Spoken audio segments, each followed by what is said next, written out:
नमस्कार, मी रुशाली यादव सारंग। आता आपण पाहणार आहोत महाफास्ट 50 बातम्या। नगरमधून लंके माहितीमधून लढण्यास इच्छुक होते, पण भाजपने नगर आणि माड्याची जागा सोडली नाही। अजितदादांची नाराजी, तर विखेंनी लंकेला त्रास दिल्यानं ते मवियासोबत असल्याचाही दावा। नगर आणि माडाबाबतचं वक्तव्य म्हणजे शिळ्या कडीला ऊत देण्याचा प्रकार। खासदार लंकेंचा अजित पवारांना टोला। विद्यमान खासदारांनाच तिकीट वाटपामध्ये प्राधान्य मिळतं। नगरच्या जागेवर सुजय विखे खासदार होते, वाटाघाटीचा प्रश्न नव्हता। अजित पवारांच्या वक्तव्यावर बावनकुळेंची प्रतिक्रिया। माझ्यासोबत असलेले आमदार माघारी गेले तरी हरकत नाही, नव्या लोकांना आम्ही संधी देऊ, माझ्याकडे अनेक नवे चेहरे। अजित पवार यांचं अनौपचारिक गप्पांमध्ये वक्तव्य। अजित पवारांसारख्या नेत्यानं असं बोलणं योग्य नाही। आढळरावांची जागा भाजपनं लढली असती तर जिंकलो असतो, असं आम्हीही बोलू। अजितदादांच्या वक्तव्यावर दरेकरांचं उत्तर। पटोले अध्यक्ष झाल्यापासून अनेक आमदारांची नाराजी, हिरामण खोसकरांचा दावा। शपथ घेऊन सुद्धा माझ्यासारख्या गरीब कार्यकर्त्यावर आरोप, खोसकरांकडून नाराजी व्यक्त। शरद पवार शुक्रवारपासून 2 दिवसांच्या नाशिक दौऱ्यावर, पदाधिकारी आणि कार्यकर्त्यांची बैठक घेणार। भुजबळांसोबतच्या भेटीनंतर 2च दिवसांमध्ये पवार नाशिक दौऱ्यावर। राष्ट्रवादी पक्ष चिन्ह प्रकरणी आज सुप्रीम कोर्टामध्ये सुनावणीची शक्यता। निवडणूक आयोगाच्या निकालाला शरद पवार गटाकडून आव्हान। लोकसभेच्या निवडणुकीनंतर ठाकरे गटाचं मिशन विधानसभा, आदित्य ठाकरे यांचे आजपासून विधानसभा निहाय दौरे सुरू। कर्जतमध्ये आज आदित्य ठाकरेंच्या उपस्थितीमध्ये भव्य मेळावा।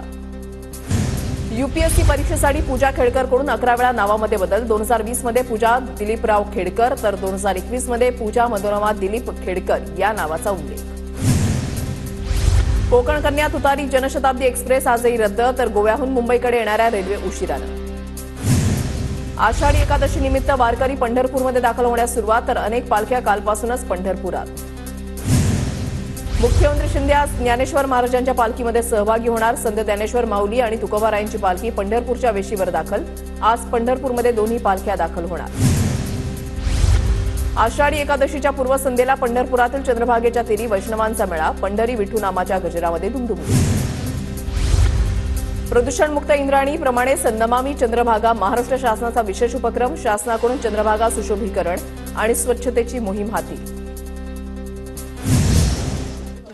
माहिती असली तरी मी बोलणं संयुक्तिक ठरणार नाही, कारण तो आमच्या पक्षाचा अंतर्गत गोष्ट आहे आणि वरिष्ठ बसून त्याच्यामध्ये योग्य तो निर्णय त्या ठिकाणी घेऊ।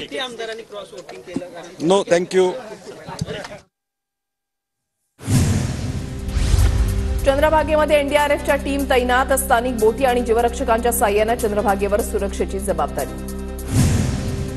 वारकरी पेन्शन योजनेमुळे वारकऱ्यांमध्ये आनंदाचं वातावरण। किमान 1000 रुपये प्रति महिना मिळावा, वारकऱ्यांची मागणी। पंढरपूरमध्ये बासुंदी उत्पादन आणि विक्री करण्यास बंदी। आषाढी वारीच्या पार्श्वभूमीवर वारकऱ्यांच्या आरोग्याबाबत प्रशासनाची खबरदारी। नेहमीच्या तुलनेमध्ये उत्पादन कमी झाल्यानं रताळ्यांच्या दरामध्ये वाढ। रताळ्यांना चांगला दर मिळाल्यानं शेतकऱ्यांना दिलासा। आषाढी एकादशीला रताळ्याची मागणी जास्त असते। शेतीला दिवसा वीज पुरवठ्यासाठी सौर ऊर्जेमध्ये 1091 मेगावॅटची भर। राज्य शासनाच्या मुख्यमंत्री सौर कृषी वाहिनी योजनेची अंमलबजावणी वेगानं सुरू।